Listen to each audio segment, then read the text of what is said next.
Ageisme pada lansia. Pengertian ageisme. Menurut Robertson tahun 2017, ageisme merupakan bentuk diskriminasi yang dapat diterima secara sosial karena lansia dipandang kurang produktif dan merupakan masalah yang sangat serius. Istilah ageisme dikemukakan pertama kali oleh Robert Neil Butler pada tahun 1969 dalam tulisannya bertajuk Ageism, Another Form of Bigotry, untuk menunjukkan adanya diskriminasi terhadap mereka yang berusia tua. Laksmana et al. Tahun 2023, menurut World Health Organization tahun 2019. Selama dekade terakhir ini, ageisme yang cenderung berdampak negatif pada lansia telah menjadi masalah kesehatan masyarakat global. Fitria, tahun 2021. Jenis-jenis ageisme. 1. Ageisme terhadap lansia. Ageisme terhadap lansia acap kali berkaitan dengan bagaimana kaum muda ingin diperlakukan dalam beberapa hal. 2. Ageisme terbalik. Ageisme juga memiliki efek terbalik yang dapat merusak bagi generasi muda. Bentuk-bentuk ageisme, menurut Namara dalam Ishak, di tahun 2021, ageisme terbentuk dalam 3 diskriminasi, yaitu reverse discrimination atau diskriminasi terbalik. Diskriminasi ini sebagai praktik diskriminasi berdasarkan stereotip tertentu dan kelompok sasaran yang telah diunggulkan sebelumnya. Misalnya, lansia yang mendapat perlakuan istimewa dianggap normal karena tidak lagi bekerja. B. Unintentional discrimination atau diskriminasi secara tidak sengaja, sesuatu yang di luar kendali atau niat seseorang, seperti cara berbicara kepada orang yang lebih tua dengan gaya seperti anak kecil yang akan membutuhkan pertolongan.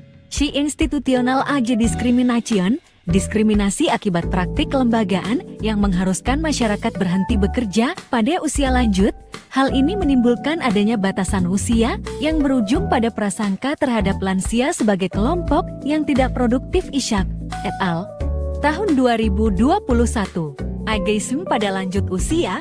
Masa tua dipandang sebagai masa sulit, kesepian, serta kehilangan eksistensi, stereotip, dan diskriminasi pada lansia karena usianya. Ageisme yang kerap dialami semakin memperburuk kualitas hidupnya. Usia tua dipandang sebagai masa kemunduran, kesepian, kelemahan manusiawi, dan sosial. Pandangan stereotip pada usia tua tidak memperhitungkan bahwa kelompok lanjut usia bukanlah kelompok orang yang homogeni. Orbayatun, tahun 2006. Piole, tahun 2010.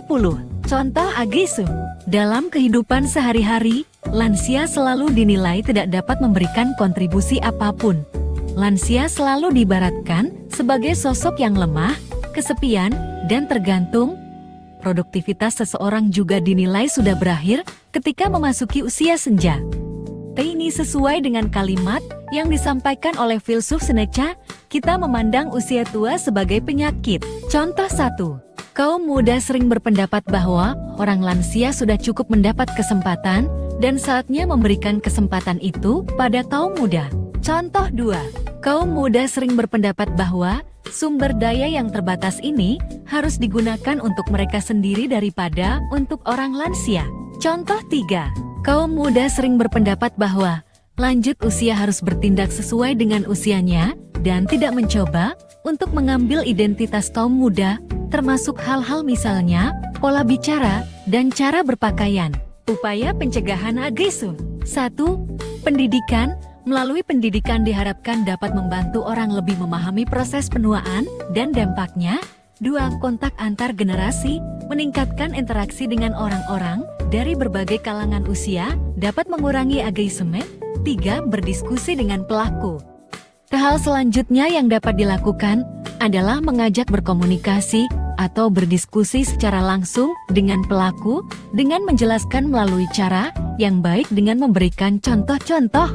Lawan ageisme. Mari menciptakan dunia yang indah dan nyaman untuk segala usia. Lawan ageisme. Mari menciptakan dunia yang indah dan nyaman